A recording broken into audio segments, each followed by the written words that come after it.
8h21, c'est la matinale et régulièrement entre 8h et 9h, nous accueillons des invités en studio. Deux comédiens ce matin, Margot Faure, bonjour. Bonjour. Et aussi Franck Duhart. Bonjour. Merci tous les deux d'être avec nous ce matin pour nous parler d'une pièce qui se joue depuis mardi dernier, tous les mardis d'ailleurs. Ça va durer jusqu'au mois de novembre, je crois, fin novembre. Plus loin, jusqu'au 26 décembre. 26 décembre carrément. Et ouais. Waouh. On finit l'année. Ça va être chaud alors. Non, ça va aller. Juste après le réveillon. Surtout que c'est une fois dans la semaine. Ouais. C'est pas beaucoup finalement. C'est pas beaucoup, mais quand c'est rare, c'est précieux. Mais c'est intense. Donc cette pièce se joue au théâtre du Marais, dans le 3e arrondissement. Un théâtre qui est pas si vieux que ça, qui est récent. Hein. Il a été repris en plus il y a 2 ans par une nouvelle direction, mais je ne sais pas exactement depuis quand a été créé le théâtre. Mais c'est un théâtre qui a été repris récemment en tout cas, avec une nouvelle direction. Donc Franck, vous incarnez Pierre. Ouais. Et Papillon, c'est Margot. C'est moi, voilà. C'est mignon, Papillon. C'est un surnom. C'est le nom qu'elle porte dans la pièce. On connaît pas son vrai nom dans la pièce, et c'est vraiment ça. C'est un personnage volage, voilà, qui est très aérien, très gai, très enjoué, et Pierre, lui, qui est beaucoup plus sombre, et c'est la rencontre de ces deux personnages là qui s'aiment. Elle ne le sait pas, lui le sait, et voilà, toute la pièce va s'articuler autour de ça. On les retrouve. Ça part d'une histoire d'amitié au départ, puisque les deux personnages se connaissent depuis presque toujours. Je pense que c'est une histoire d'amour dès le départ. Pour moi, c'est une histoire d'amour dès le départ. C'est vraiment dès l'enfance, ils tombent amoureux l'un de l'autre. Elle le sait pas, lui en a conscience. Et puis on les retrouve. Ce qui est beau dans la pièce, c'est qu'on les retrouve vraiment à différentes époques de leur vie. C'est des tranches de vie qu'on partage avec eux.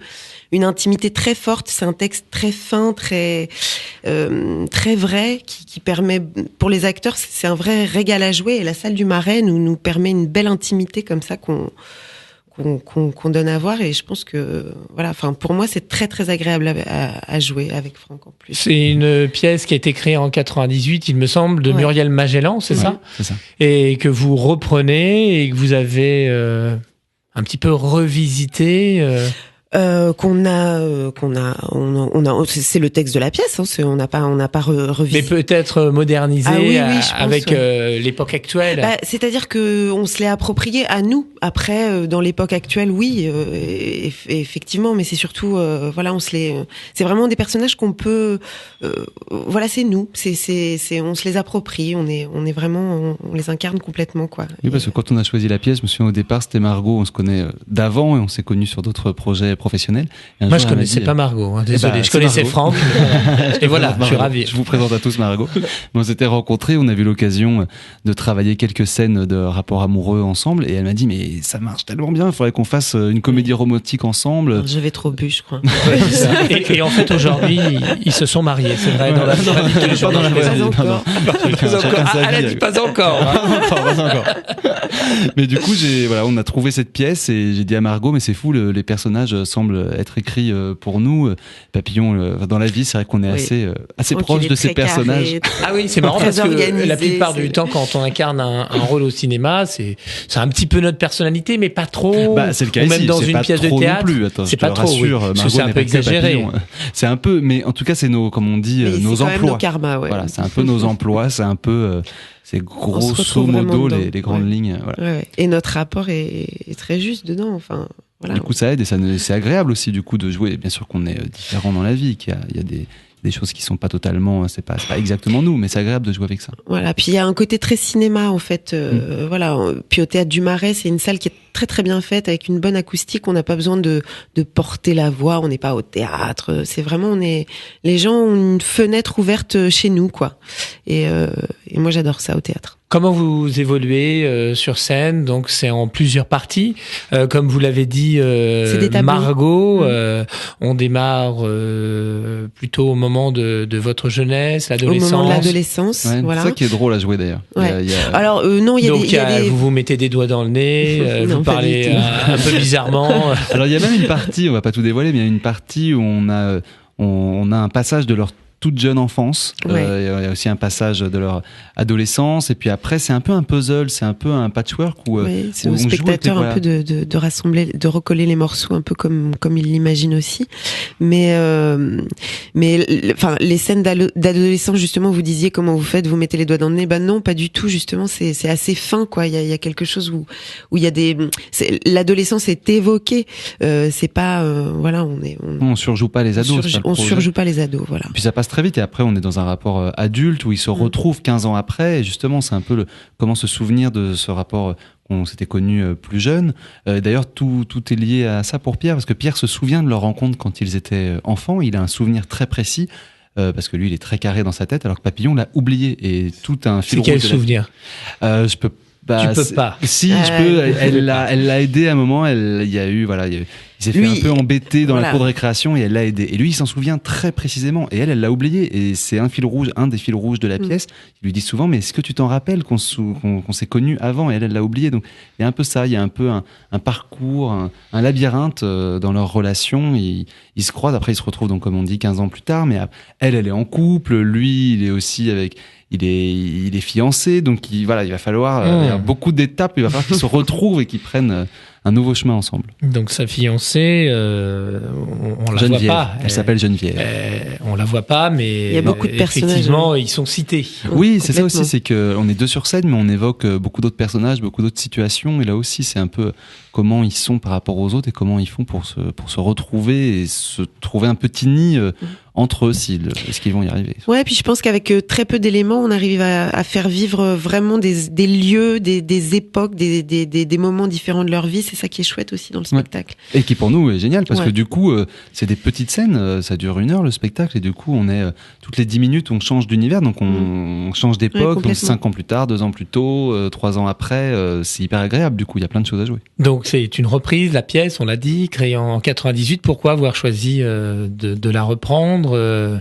Il y a quelque chose de particulier qui vous touchait tous les deux, qui vous rappelait peut-être aussi un vécu. Ça vous est déjà arrivé comme ça d'avoir une amitié forte avec un garçon ou une fille, et puis de vous dire à un moment donné, il faut pas qu'on aille plus loin parce que sinon il va falloir casser cette amitié, ça va être autre chose, et puis ça se trouve ça va pas marcher. Non, moi, ce qui me parlait beaucoup, justement, on se l'était dit en répétition, c'est ce côté comme ça où l'homme a conscience qu'il se passe quelque chose et elle s'en rend absolument pas compte. Et quand il lui met le nez dessus, elle dit ah oui, ça, il y avait un truc de cet ordre-là qui me parlait beaucoup. Mais après, je pense surtout que c'est les personnages qui nous ressemblent.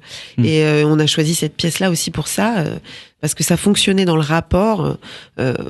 Qui ressemble un peu au nôtre et puis ce qu'on aime beaucoup, c'est que du coup on est toujours surpris, c'est-à-dire qu'on a l'impression qu'ils vont enfin prendre un chemin et vont se retrouver l'un avec l'autre, et au final à chaque fois il y a un grain de sable qui se coince dans la machine et qu'ils n'arrivent pas, ce qui est vraiment c'était le projet de départ. Margot m'a demandé une comédie romantique et là on est vraiment dans la comédie romantique classique, au sens où il suffirait qu'à un moment ils se regardent au même endroit au même moment, mais à chaque fois il y a un petit truc tout léger qui fait que tout bascule et que on n'y arrive pas. Mince, zut. Oui.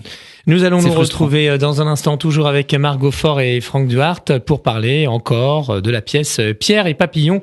Tous les mardis, c'est à 19h30. 19h. On peut boire un verre. Je voulais rajouter une demi-heure de plus. Au Théâtre du Marais, à Paris, dans le 3e arrondissement. Je suis toujours avec Margot Faure et Franck Duhart. Tous les deux, vous faites partie d'une pièce qui s'appelle Pierre et Papillon, ou l'amour en décalé. C'est ça. Il y a un petit intitulé aussi tout en bas. Faut le voir, hein. Faut le voir. C'est pas évident. C'est le sous-titre. Donc Pierre, c'est Franck, et Papillon, c'est Margot. Une belle idylle entre les deux, qui se remémore aussi tout au long de la pièce. Plein de bons souvenirs. C'est ça aussi. C'est revenir un petit peu dans le passé. Tu te souviens de ça? Qu'est-ce que c'était bien à cette époque? Après, c'est pas une pièce nostalgique non plus. C'est-à-dire qu'ils vivent aussi des choses. Oui, comme on l'a Papillon dit, ça évolue. Ça évolue parce que Papillon invite Pierre chez elle. Et du coup, Pierre est un peu maladroit au début. Et ils ont aussi leur histoire au présent. C'est pas non plus, ils sont pas que tournés vers le passé. Ah oui, Pierre arrive à inviter Papillon chez lui, alors qu'il a quand même une copine. Papillon qui invite Pierre. C'est l'inverse. Ah, c'est l'inverse. Mais elle a aussi un copain, elle a Max. Enfin, non, mais tout est embrouillé dans cette histoire. Le bazar. Mais eux ne le savent pas. Max et Geneviève. Non, Max et Geneviève ne sont absolument pas au courant et ne le seront pas d'ailleurs. Non. Mais c'est des personnages qui... Et vous arrivez à cacher ça comment ? Donnez-nous votre tuyau, parce que c'est pas évident. Ils n'ont pas non plus une relation qui s'installe et qui s'instaure pendant de longs mois. C'est une soirée où elle l'invite, parce qu'elle dit on s'est pas vu depuis 15 ans, tu vas venir dîner chez moi. Donc, mais le dîner va avoir beaucoup de rebondissements dans ce dîner. C'est un peu le centre de la pièce. D'ailleurs, ça c'est vraiment au milieu de la pièce quand ils arrivent enfin à être seuls l'un en face de l'autre chez Papillon qui l'a invité chez elle. Est-ce qu'il y a vraiment un passage clé pour Margot, pour Franck, un passage clé qui vous tient vraiment à cœur? Oui, cette scène-là, je pense que c'est vraiment une scène charnière où on voit vraiment le rapport de l'un avec l'autre et puis la prise de conscience des deux que voilà, l'amour est là, quoi. Surtout, lui en prend conscience tout de suite, encore une fois, et elle essaie de s'échapper, ne veut pas assumer, a peur un peu de tout ça, et c'est vrai que moi, ce que j'aimais bien aussi dans la pièce, c'est que c'était un rapport un peu inversé par rapport aux choses qui se passent en général, c'est-à-dire que c'est elle qui a peur, c'est elle qui fuit, c'est elle qui veut pas voir, et non, mais voilà, c'est vrai. Mais qu'est-ce qui est le plus fragile, finalement? C'est l'amitié, c'est l'amour, c'est eux-mêmes. Je pense que c'est eux par rapport à eux-mêmes, eux par rapport à leurs propres désirs, eux par rapport à leurs propres envies, et qu'ils n'osent pas y aller, qu'ils n'osent pas vivre la vie qu'ils voudraient vivre l'un avec l'autre et l'un pour soi. Parce qu'on dit, alors c'est pas qu'on dit, mais l'amitié et l'amour, c'est quand même différent quand on est avec quelqu'un depuis des années. Je sais pas comment m'exprimer, mais l'amitié, en fait, on a envie que ça tienne toute une vie. J'ai pas dit que l'amour, on n'avait pas envie que ça tienne aussi toute une vie, mais c'est vraiment, pour moi en tout cas, j'ai l'impression que l'amitié, c'est beaucoup plus fort que l'amour. Parce que quand on se sépare de quelqu'un avec qui on a habité pendant 10 ans, on sait que normalement, à côté, il y a toujours les copains et les copines. L'amitié, elle est là, elle reste. Si on a vraiment des amis soudés. Moi, alors après, là, on parle plus forcément de la pièce, mais ce qui serait peut-être merveilleux, et peut-être que Pierre et Papillon pourraient y parvenir, et peut-être qu'ils vont y parvenir dans la pièce, c'est finalement d'être le meilleur ami de son amour. Oui, d'accord. Ça fait petite phrase comme ça fait genre très grande phrase à mettre entre guillemets. Mais non, mais que en même temps, la relation amoureuse que l'on a avec quelqu'un puisse être quelqu'un aussi avec qui on pourrait avoir un rapport d'amitié très sincère. Oui, complètement. Et Pierre et Papillon pourraient, je pense, atteindre ça. Est-ce qu'on peut avoir un petit peu aussi votre parcours à chacun, Bien sûr. Margot, vous avez déjà joué dans d'autres pièces comme ça, en duo ou... Alors, j'ai jamais fait de comédie romantique. Moi, j'ai une formation très classique. J'ai fait le conservatoire, j'ai joué à la Comédie Française, et puis après, dans le privé, j'ai joué avec Didier Long. Alors, oui, voilà, ce qui se rapprocherait un peu le plus de Pierre et Papillon, c'est Jalousie en 3 mails, la pièce que j'avais jouée au Montparnasse. Et voilà, c'était, mais bon, là, c'était 3 femmes, et ça, c'est ce qui parlait d'un homme, 3 générations de femmes qui parlaient du même homme et qui étaient, voilà, ça parlait de la jalousie et de l'amour aussi beaucoup, évidemment. Donc, ça, c'est le cœur aussi, la jalousie. Ouais. Voilà. N'est-ce pas, Franck? Ah bah oui. Tu parles de Pierre ou de Franck? C'est lui qui est plus jaloux aussi, mais tout le monde est jaloux. Il faut l'avouer. Ah non, moi, pas du tout. Un tout petit peu quand même. Non. Bon. Tant pis, c'est pas grave. Margot, un petit peu. Un petit peu. Ça m'arrive. Mais c'est pas mon défaut principal. On a bien d'autres. Et puis Franck, des pièces aussi, pas forcément que adultes. Il y a eu aussi des pièces jeunes publics comme notamment Aladdin. Ouais, Aladdin qui a été joué à Paris près de 2 ans au Point Virgule, là, qui joue encore à Nantes au Théâtre des Cendres. C'est Aladdin tout court, hein. C'est Aladdin le spectacle musical. Ah ouais, voilà, faut préciser parce qu'il y en a eu plusieurs. Il y en a plusieurs. Des adaptations d'Aladdin. Il y a aussi Aladdin Faites un vœu. Qui était aux variétés. Au Comédien, moi je crois que je l'avais vu. Je sais plus. Bon, on avait des concurrents. Aladdin aussi, c'est normal, hein, c'est des contes de 1001 nuits. Bien sûr. Tout le monde a envie d'adapter cette belle histoire. Ah oui, non, mais c'est une histoire que j'ai adorée. On s'envole sur le tapis avec Jasmine, elle est ravissante. Alors non, elle s'appelait pas comme ça. C'était une adaptation. Et moi, en l'occurrence, j'avais fait déjà une pièce à 2 qui s'appelait Cravate Club avec Thomas Agdou, mis en scène par le même metteur en scène. L'adaptation du film. Enfin, en fait, c'est le film qui avait été une adaptation de la pièce. Et nous, on avait repris la pièce. C'était Julien Kirch, notre metteur en scène de Pierre et Papillon, qui avait déjà signé la mise en scène de Cravate Club. Et là, j'avais déjà joué un duo, mais là, qui pour le coup ne parlait que d'amitié, vu que c'était une histoire d'amitié entre deux hommes et de vexation et de où est-ce qu'on peut aller justement pour le coup par jalousie au sein de l'amitié et où est-ce que ça peut amener. Ouais. Et j'avais envie de refaire un duo parce que je trouve ça hyper agréable sur scène d'être avec un autre comédien, une autre comédienne et de pendant un parcours comme ça d'1 heure, 1h15 vivre quelque chose d'assez fort et puissant et d'avoir vraiment un rapport à créer et à trouver avec un autre comédien. Donc Cravate Club, c'est fini. Non, on a encore une date en novembre. Voilà. À Vaugarny, à la ferme de Vaugarny. Voilà. Je pense que si on met Cravate Club Vaugarny sur les sites, ça fonctionne. Il y a de l'otage dans l'air. Oui, avec Julien Kirsch aussi qui jouait dedans. C'était une autre comédie il y a quelques années. Julien Kirsch, notre metteur en scène, jouait. C'est là que je l'ai rencontré d'ailleurs la première fois qu'on a travaillé ensemble. Donc je suis fidèle dans le travail. Bravo. Merci à vous deux d'être passés ce matin sur IDFM Radio Enghien. Donc on rappelle la pièce, c'est Pierre et Papillon ou l'amour en décalé, tous les mardis à 19h au Théâtre du Marais à Paris dans le 3e arrondissement, où vous prenez du plaisir tous les mardis. Ah oui. Et il y en a eu un pour l'instant, mais on espère prendre du plaisir les autres.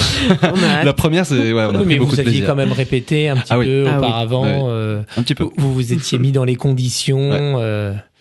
Et ça vous plaît et vous voulez en faire ça jusqu'à la fin. On veut en faire 500. Voilà, c'est ça. On voudrait la jouer 500 fois. Puis après jouer dans des autres pièces. Bien sûr. Les comédies musicales, ça. Alors Franck, dans Aladdin, il y avait quand même de la comédie musicale. J'étais auteur. Hein. J'avais fait un stage pour essayer d'apprendre à chanter, danser, mais j'ai vu que d'autres le faisaient mieux que moi. Et les comédies musicales, non, ça vous branche pas? Moi, j'ai beaucoup chanté dans les spectacles. Après, comédie musicale pure, faut être au niveau. La comédie musicale, comme on voit maintenant, faut être chanteur vraiment.